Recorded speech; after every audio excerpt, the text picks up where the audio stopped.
कोई पार्टी दंगों के दम पर, वोटों की चोरी कर कर, वोटों की खरीद फरोख्त कर कर, सरकारों को रातों रात तोड़कर, विधायकों को डरा धमकाकर अस्तित्व में आती है, तो उनका गृह मंत्री तड़ीपार होगा, ये बिल्कुल साफ है और नामजद है। ये मैं, मेरा दल या कोई और नहीं कहता, ये चुनाव के माध्यम से कही हुई बातें नहीं है, ये तो भारत की न्याय व्यवस्था के माध्यम से न्यायालयों के अंदर सत्यापित बात है। ना विपक्ष खत्म हो सकता है, ना विपक्ष खत्म होगा। आने वाले समय के अंदर आप देखिए, अभी तुम्हारी बैसाखी की सरकार चलती है केंद्र में, दो बाबुओं के दम पर। वो बाबू जिस दिन अपना सहारा हटा लेंगे तो हमारे जो चौथी पास राजा है वो कुर्सी से नीचे गिरेंगे और संविधान की जय जयकार होगी, होती रही है। तो अध्यक्ष जी, मैं सिर्फ इतना कहना चाहती हूँ, आज तक जितनी भी सरकारों ने अपनी संस्थाओं का दुरुपयोग करा है, इस लोकतंत्र के माध्यम से, संविधान के माध्यम से जनता ने उनको जवाब दिया है। वो दिन दूर नहीं, दिल्ली में एक बार फिर से जनता भारतीय जनता पार्टी के कान पर इतनी जोरदार तमाचा मारेगी कि वो जो ये 8 सीटें हैं वो भी 0 पर सिमट जाएगी। देश के संविधान की आस्था पर और संवैधानिक संस्थाओं पर निरंतर चोट कर कर कुछ संकीर्ण मानसिकता के लोग, कुछ छोटी सोच के लोग बार बार इस बात का परिचय दे रहे हैं कि उनको सिर्फ और सिर्फ एक बात समझ आती है, एक शब्द समझ आता है, वो है तानाशाही। लेकिन डॉक्टर भीमराव अंबेडकर जी के द्वारा लिखे गए संविधान और हजारों हजार क्रांतिकारियों के बलिदान की वजह से जो हमारे भारत देश को गौरव प्राप्त हुआ है लोकतंत्र में, उस लोकतंत्र के अंदर इन लोगों के तानाशाही वाले मंसूबे तो दूर की बात है, इस शब्द के लिए भी कोई जगह नहीं। अध्यक्ष जी, कहावत है, जैसा खाओगे अन्न वैसा होगा मन, और जैसे होंगे संस्कार वैसे होंगे आपके आचार विचार। तो अध्यक्ष जी, जब मैं संस्कारों की बात कर रही हूं तो मुझे बहुत ही भारी मन से ये कहना पड़ रहा है कि जिस पार्टी की सरकार आज देश के केंद्र में है और देश के 22 राज्यों में है, उस पार्टी का जन्म ही दंगों से, लोगों को डरा धमकाकर वोट लेने से ही हुआ है। और वो डरा धमकाकर, दंगों से सरकार बनाकर जो प्रधानमंत्री के तौर पर बैठे हैं, उस चौथी पास राजा की संकीर्ण मानसिकता से सिर्फ और सिर्फ हम लोग इसी बात की उम्मीद कर सकते हैं कि उनके अंदर सिर्फ और सिर्फ ईर्ष्या है, ग्लानि है, और हर वक्त दूसरे के साथ परस्पर जो है कंपटीशन, काम के दम पर जीतने की भावना नहीं है। उनको कैसे नीचा दिखाकर आगे बढ़ा जा सके, ये भावना निरंतर उनके अंदर पलती है, बढ़ती है। जब कोई पार्टी दंगों के दम पर, वोटों की चोरी कर कर, वोटों की खरीद फरोख्त कर कर, सरकारों को रातों रात तोड़कर, विधायकों को डरा धमकाकर अस्तित्व में आती है, तो उनका गृह मंत्री तड़ीपार होगा, ये बिल्कुल साफ है और नामजद है। ये मैं, मेरा दल या कोई और नहीं कहता, ये चुनाव के माध्यम से कही हुई बातें नहीं है, ये तो भारत की न्याय व्यवस्था के माध्यम से न्यायालयों के अंदर सत्यापित बात है।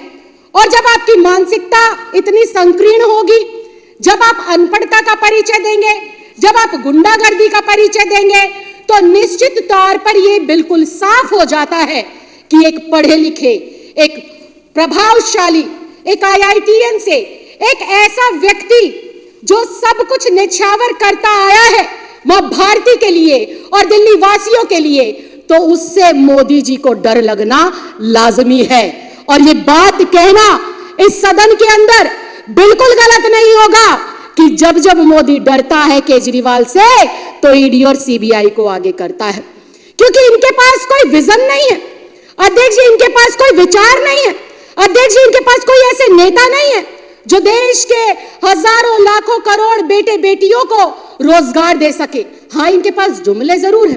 पिछली बार कहा था कि हर किसी को 15 लाख रुपए देंगे, इस बार कहा कि हर किसी को 2 करोड़ नौकरी देंगे, और फिर कहते अगर मैं ना कर पाऊं तो झोला उठाकर चला जाऊंगा। तो जो व्यक्ति दिमाग में रखता है कि मैं नहीं कर पाऊंगा तो झोला उठाकर चला जाऊंगा, तो निश्चित तौर पर वो अपनी संकीर्ण मानसिकता का बार बार परिचय देते हुए अपने से ज्यादा प्रभावशाली विपक्ष के नेताओं को जेल में डालने का काम करेंगे, झूठे षड्यंत्र बनाकर उनकी ईमानदारी, उनकी कर्मठता और उनकी सरकार को डीरेल करने का काम करेंगे। मैं आज कहना चाहती हूं इस सदन के माध्यम से, बिल्कुल 4 लाइनें खत्म करूंगी। मैं इस सदन के माध्यम से आज अध्यक्ष जी कहना चाहती हूं कि मोदी जैसे और भारतीय जनता पार्टी जैसे लोग एक बार क्या हजारों बार जन्म ले लेंगे ना, तब भी अरविंद केजरीवाल का बाल बांका नहीं कर पाएंगे। क्यों नहीं कर पाएंगे? क्योंकि अरविंद केजरीवाल एक महज नेता नहीं है, अरविंद केजरीवाल एक क्रांति है, और वो क्रांति जिसने ईमानदारी और काम की राजनीति को 75 साल के बाद इस आजाद भारत के अंदर स्थापित कर दिखाया है। अरविंद केजरीवाल आज आजाद भारत में पहला ऐसा नेता है जो कहता है अगर मैंने काम किया है तो मुझे वोट करना, अगर मैं ईमानदार हूं तो मुझे वोट करना। मैं चैलेंज करती हूं विपक्ष के साथियों को, एक बार मोदी जी से कहलवा दो कि अगर मैंने काम करा है तो मुझे वोट कर दो। भाई साहब, जमानत जब्त ना करा देना है देश की जनता, ढूंढते रह जाओगे वोटों को। तो अध्यक्ष जी, अरविंद केजरीवाल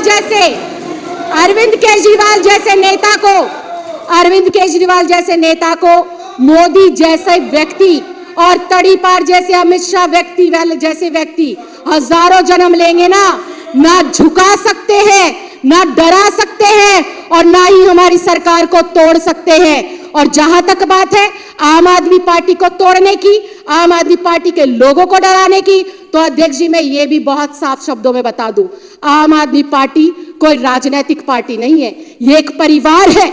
और इस परिवार में ना सिर्फ विधायक, ना सिर्फ मंत्री, ना सिर्फ सांसद है, बल्कि इस परिवार के अंदर दिल्ली के 2 करोड़ सदस्य हैं जो अपने बेटे के ऊपर, अपने भाई के ऊपर और अपने परिवार के ऊपर मजबूती से विश्वास कर खड़े हैं।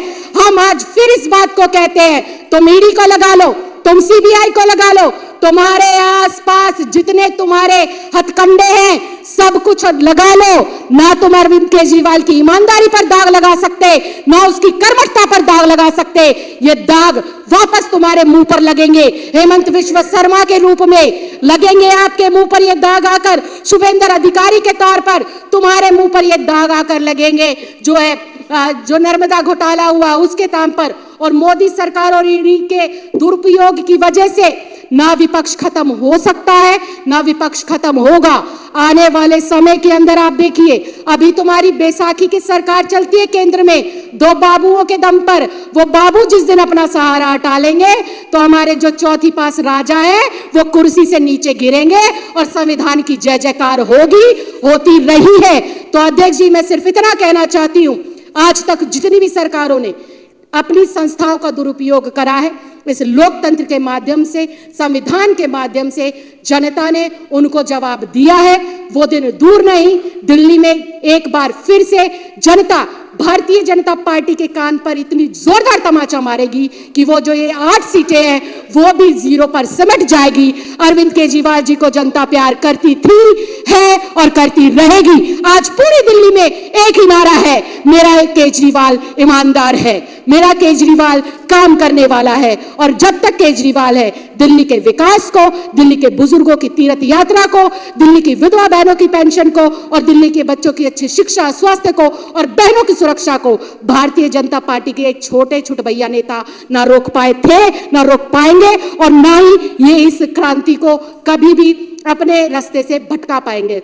अध्यक्ष जी, आपने मुझे इतने कम समय में मेरे शब्दों को रखने का मौका दिया, बहुत महत्वपूर्ण विषय पर बोलने का मौका दिया। मैं चाहती हूं कि इस विषय को आज से और अभी से हम लोग इतनी गहराई से जन जन में पहुंचाएं कि वोट लेने के लिए किस प्रकार से कामचोर लोग एक काम करने वाले नेता की छवि को धूमिल करने का असफल प्रयास करते हैं। ये इस प्रयास में भी असफल रहे और चुनाव में भी 100% असफल रहेंगे। 70 की 70 सीटें केजरीवाल को, अपने बेटे को, अपने भाई को दिल्ली की जनता देकर रहेगी। बहुत बहुत धन्यवाद, बहुत बहुत आभार। जय हिंद, जय भारत।